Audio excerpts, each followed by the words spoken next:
Baik, Assalamualaikum warahmatullahi wabarakatuh.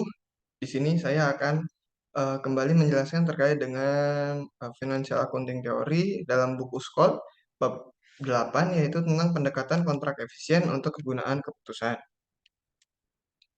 Yang pertama ada pandangan umum. Dari teori kontrak efisien mengambil sudut pandang yang mana perusahaan itu mengatur dirinya dengan cara yang paling efisien. Hal ini dilakukan untuk memaksimalkan kemungkinan bertahan hidup perusahaan.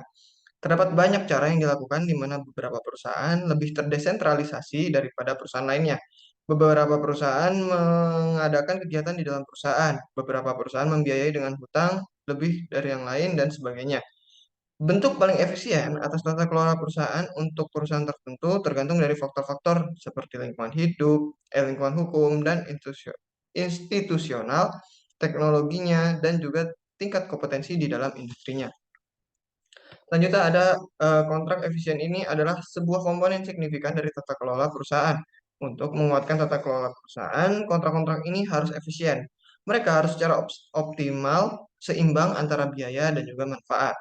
Tujuan dari kontrak efisiensi ini adalah untuk memahami dan memprediksi pilihan kebijakan akuntansi manajerial pada situasi yang berbeda dan di perusahaan yang berbeda, dan bagaimana akuntansi keuangan dapat berkontribusi terhadap kontrak efisien. Lalu apa sih yang disebut dengan teori kontrak efisien? Teori kontrak efisien adalah mempelajari peran informasi akuntansi keuangan dalam memoderasi asimetri informasi antara pihak-pihak yang mengadakan perjanjian. Dengan demikian, berkontribusi terhadap kontrak efisien dan penata layanan dan koefisien tata kelola perusahaan. Asimetri informasi yang muncul dalam kontrak karena manajemen memiliki informasi tentang keadaan perusahaan dan mungkin tidak perlu untuk membagikan informasi ini kepada pihak-pihak yang melakukan kontrak, atau jika mereka membaginya mungkin mengubah atau melebihkan informasinya. Juga usaha manajemen dalam mengoperasikan perusahaan tidak dapat dilihat langsung oleh orang luar. Pada dua kasus tersebut, pihak luar yang melakukan kontrak mencari informasi akuntansi yang membantu melindungi diri dari eksploitasi. Lalu ada tata kelola sebagai kebijakan yang meluruskan aktivitas perusahaan dengan kepentingan investor dan sosial. Perusahaan memasuki banyak kontrak seperti pelanggan, pemasok, manajemen, pegawai lainnya, dan pemberi pinjaman. Untuk tata kelola yang baik, kontrak-kontrak ini harus efisien. Mereka harus mencapai optimal trade-off antara benefit dan cost dari kontrak. Contohnya, perusahaan mungkin diuntungkan dari menurunkannya biaya pinjaman jika biaya ditanggung untuk meyakinkan pemberi pinjaman, seperti menjamin aset sebagai keamanan atau menerima perjanjian untuk membatasi pinjaman selanjutnya yang melemahkan keamanan pemberi pinjaman yang ada. Kontrak efisien ini berasumsi bahwa manajer seperti investor adalah rasional. Sebagai hasilnya, manajer tidak dapat diasumsikan tentunya memaksimalkan keuntungan perusahaan secara umum melakukan sesuai kepentingan investor, melainkan mereka akan melakukannya demi kepentingan dirinya sendiri. Konsekuensinya adalah kepentingan manajer, kepentingan peminjam, dan pemegang saham terjadi konflik. Pada teori kontrak efisien ini mempelajari bagaimana konflik ini dapat diselesaikan. Melalui ini memungkinkan kita untuk menilai seberapa efisien dari desain kontrak dapat membantu menselaraskan kepentingan manajer dengan para pemberi pinjaman dan pemegang saham.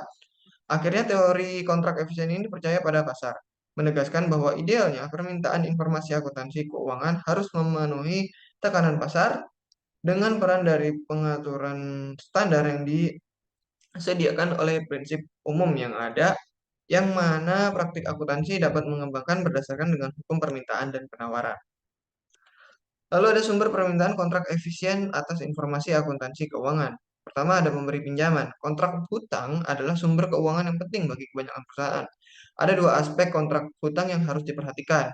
Yang pertama ada manajemen yang memiliki informasi terbaik tentang kondisi perusahaan.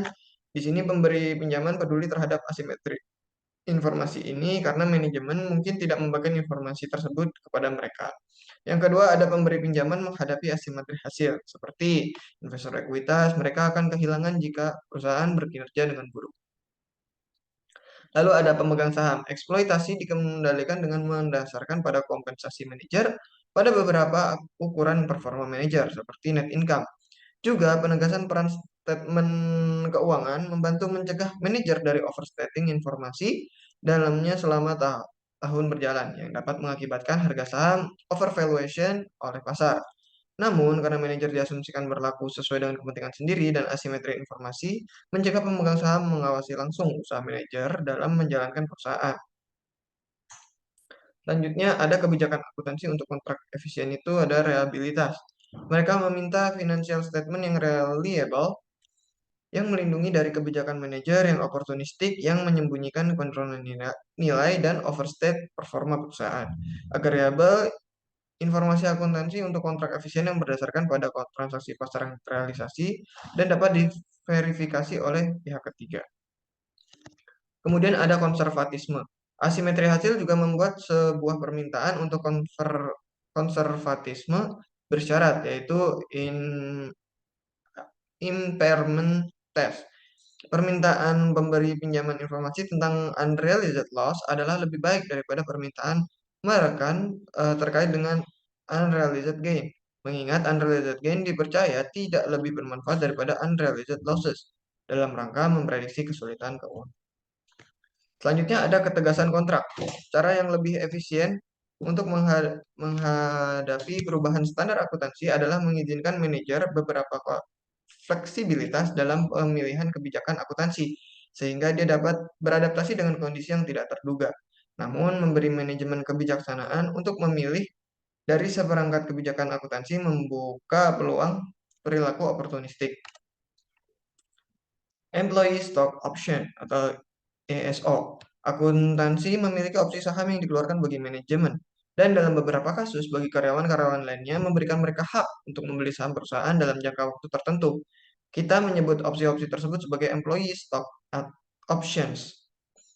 Sebenarnya ini didasarkan pada opinion 25 Accounting Principle Board tahun 1972 yang mana mewajibkan perusahaan untuk mengeluarkan ESO ini.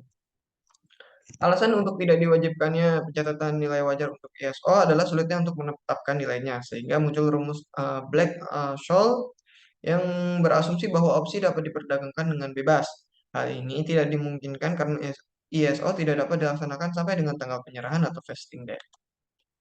Untuk mengatasi masalah ini muncul model strategi yang disusun oleh Huddart pada 1994 dengan membuat beberapa asumsi. Huddart mengajukan bahwa rumus Black and Scholes dengan ESO ditahan sampai dengan tanggal kadaluarsa dapat menaikkan pencatatan nilai wajar ESO pada saat tanggal pemberian. Yang mana ada 3 karakteristik opsi. Yang pertama, pengembalian yang diharapkan dari menahan suatu opsi melebihi return saham yang diharapkan, potensi kenaikan atau opsional potensial opsi Amerika, dan juga opsi deep in demand. Kemudian ada diskusi dan ringkasan pengeluaran ISO. Mengapa pihak manajemen menentang pembebasan ISO? Satu kemungkinan yang bisa menjelaskan sikap manajemen tersebut adalah bahwa manajemen tidak menerima adanya efisiensi pasar sekuritas. Manajemen percaya bahwa para investor akan bereaksi negatif terhadap laba yang dilaporkan menurun apapun alasan. Kemudian Anda membedakan efisiensi dan peluang.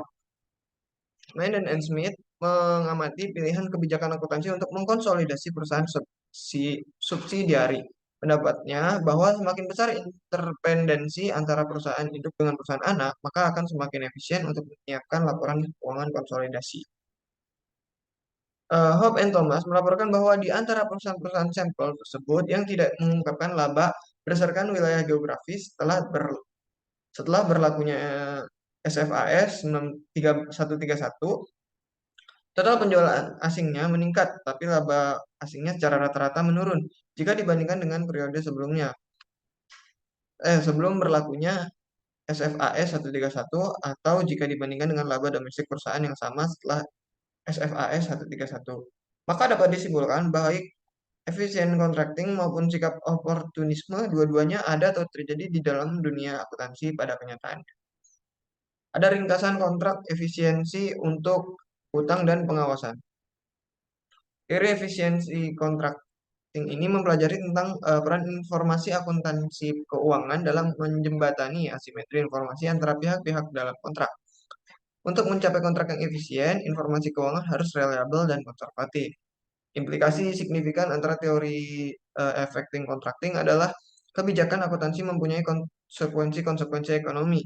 Manajer memiliki fleksibilitas untuk memilih kebijakan akuntansi Mereka dapat mengubah kebijakan ini untuk mengimbangi dampak dari standar akuntansi baru pada kontrak utang dan komunikasi. Kemudian ada kontrak implisit atau implicit contract. Definisi dan bukti empirisnya ada terdapat kontrak implisit asal awal mulanya dilakukan oleh Bowen and Ducharme dan Soros pada 1995. Mereka berpendapat bahwa reputasi perusahaan dapat didukung oleh keuntungan yang dilaporkan tinggi, yang meningkatkan kepercayaan stakeholder bahwa manajer akan terus memenuhi kewajiban kontrak.